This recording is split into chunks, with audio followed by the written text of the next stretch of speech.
Hello everyone, I am back with another video of jQuery beginner tutorial. तो इस video में हम sibling methods के बारे में सीखने वाले हैं। तो ये हमारे पास कुछ सिबलिंग्स के मेथड्स हैं जो आपको स्क्रीन पर नज़र आ रहे होंगे।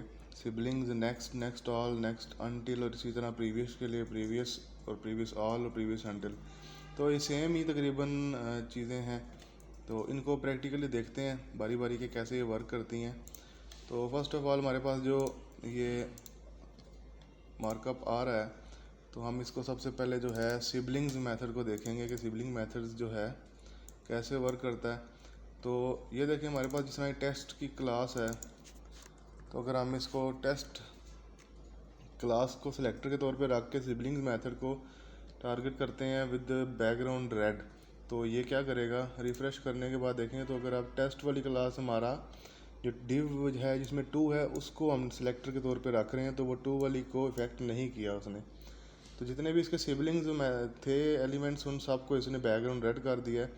तो सिबलिंग का मतलब ये होता है कि एक जो पेरेंट एलिमेंट के अंदर चाइल्ड्स आ रहे हैं उन सब वो आपस में सिबलिंग्स हैं। तो फॉर एग्जांपल जिस तरह आपका ब्लड रिलेशन ब्रदर या सिस्टर्स होते हैं, बहन भाई होते हैं, उस तरह ये जिस तरह भी जो भी एलिमेंट आप सेलेक्ट करेंगे उसके साथ जितने भी उसके सिबलिंग्स होंगी उनको टारगेट करेगा। तो जिस तरह भी ये हमने सिलेक्टर के तौर पर क्लास को टेस्ट वाली क्लास को लिया, तो इसमें फर्स्ट वाला 1, 3 और 4 को इसने बैकग्राउंड रेड कर दिया।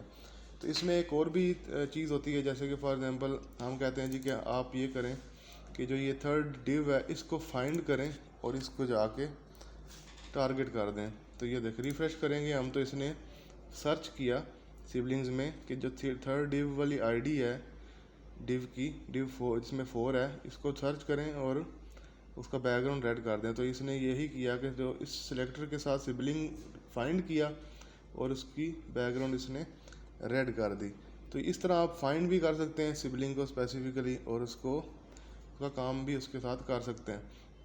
तो फॉर एग्जांपल अभी जो हमारा नेक्स्ट मेथड है वो है नेक्स्ट। अगर क्लास हमारे पास टेस्ट के नाम से आ रही है और उसको हम अगर देखना चाहें कि इसके बाद वाला जो है एलिमेंट उस पर ये CSS अप्लाई हो जाए, तो हम रिफ़्रेश करके देखते हैं। तो सेकंड वाली जो हमारा 2 है यहाँ पर, इसकी क्लास को हमने सेलेक्टर के तौर पे रखा और इसके नेक्स्ट एलिमेंट को हमने टारगेट किया जो कि डिव है जिसके अंदर 3 लिखा हुआ है। तो उसने उसी नेक्स्ट एलिमेंट को जो बैकग्राउंड है वो रेड कर दिया। तो इसी तरह जिस तरह हमारे पास नेक्स्ट है, इस तरह 2 के नेक्स्ट में 3 उसने बैकग्राउंड को रेड किया। इसी तरह अगर हम प्रीवियस मेथड को चेक करें तो ये आपको 1 को बैकग्राउंड रेड करके देगा, क्योंकि ये इससे पहले 1 आ रहा था।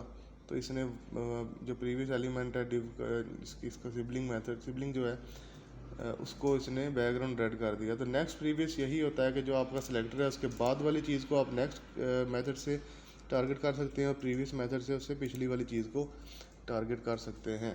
तो फॉर एग्जांपल हमारे पास जो प्रीवियस है, प्रीवियस में तो अभी हमारे पास एक ही एलिमेंट आ रहा है। तो हम ये करते हैं कि जो डिव हमारे पास ये आईडी है इसके प्रीवियस जितने भी एलिमेंट्स हैं हम प्रीवियस ऑल वाले मेथड से उनको चेक करते हैं कि वो वर्क करता है कि नहीं। देखें अभी हमने 4th वाली डिव को, जो थर्ड डिव के नाम से आईडी हमने दी हुई है, इसको हमने अगर टारगेट किया तो इसने पीछे जितने भी प्रीवियस में आ रहे थे 3 एलिमेंट्स उन सब को बैकग्राउंड उनका रेड कर दिया। तो इसी तरह हम अगर नेक्स्ट ऑल देखें तो नेक्स्ट ऑल में अगर हमारे पास ये क्लास जो आ रही है इसको अगर हम सेलेक्टर के तौर पे रख के अगर हम करते हैं नेक्स्ट ऑल, तो इसके बाद जो 2 एलिमेंट्स आ रहे हैं इसके सिबलिंग्स, वो उन दोनों को ही सिर्फ जो है बैकग्राउंड उनका रेड कर देगा। तो नेक्स्ट ऑल की वजह से इसने जो नेक्स्ट जितने अब इसके अगर आगे आगे मज़ीद एलिमेंट्स होते तो ये उनको भी CSS से उनका बैकग्राउंड रेड कर देता।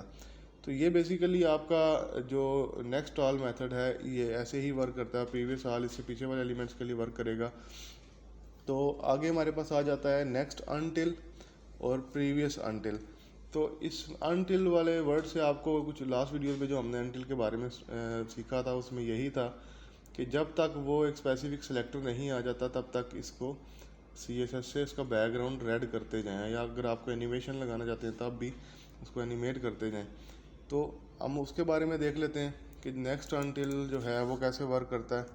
तो नेक्स्ट अनटिल हम यहाँ पे लगा लेंगे और क्लास के बाद अगर हम कहते हैं कि जो थर्ड डिव है इससे पहले पहले जितने भी एलिमेंट्स हैं उनको उनका बैकग्राउंड रेड कर दें। तो रिफ्रेश करते हैं तो क्लास जो हमारा सिलेक्टर था वो इस डिव पर ऑलरेडी लगा हुआ है और ये इसमें 2 है, तो ये बेसिकली हमारा सिलेक्टर है ये एलिमेंट। और इसके बाद हमने उसको बोला है कि जी नेक्स्ट अनटिल थर्ड डिव, तो ये थर्ड डिव फोर्थ वाला है। तो इससे पहले पहले जितने भी एलिमेंट्स आएंगे तो इसको ये बैकग्राउंड उनका रेड कर देगा। अगर हम फॉर एग्जांपल इस क्लास को उठाकर यहाँ पीछे कर देते हैं तो क्या होगा कि ये फर्स्ट वाली क्लास को हमने सेलेक्टर के तौर पे रखा और अनटिल हमने लास्ट वाले एलिमेंट को किया तो इसने सेंटर में जितने भी एलिमेंट्स थे उनका बैकग्राउंड रेड कर दिया। तो ऐसे ही वर्क करता है रिवर्स। अगर देखें तो हम अगर यहाँ पे रखते हैं आपकी डिव और हम इसको क्लास दे देते हैं कि इस क्लास से पहले जितने एलिमेंट्स हैं उनको टारगेट करो, तो ये तब भी वैसे ही वर्क करेगा। अभी हमारा सिलेक्टर ये हो गया है, पहले हमारे पास ये सिलेक्टर था, अब हमारे पास ये सिलेक्टर है और अनटिल हमारा लगा हुआ है 1 के ऊपर, इस 1 वाले एलिमेंट के ऊपर जो कि टेस्ट है। तो उसके सेंटर में जितने भी उनके सिबलिंग्स एलिमेंट्स आ रहे थे इसने उनको सबको टारगेट कर दिया है। तो ऐसे हमारे ये जो हैं सिबलिंग मेथड्स वर्क करते हैं। आई होप आपको समझ आ गई होगी, और अगर नहीं भी किसी बारे में समझ आए तो आप नीचे कमेंट बॉक्स में कमेंट करके पूछ सकते हैं और मैं उसके बारे में आपको समझाने की कोशिश करूँगा। तो नेक्स्ट वीडियो में मिलते हैं और नेक्स्ट टॉपिक के ऊपर डिस्कस करते हैं और इस कोर्स को मज़ीद आगे लेकर चलते हैं।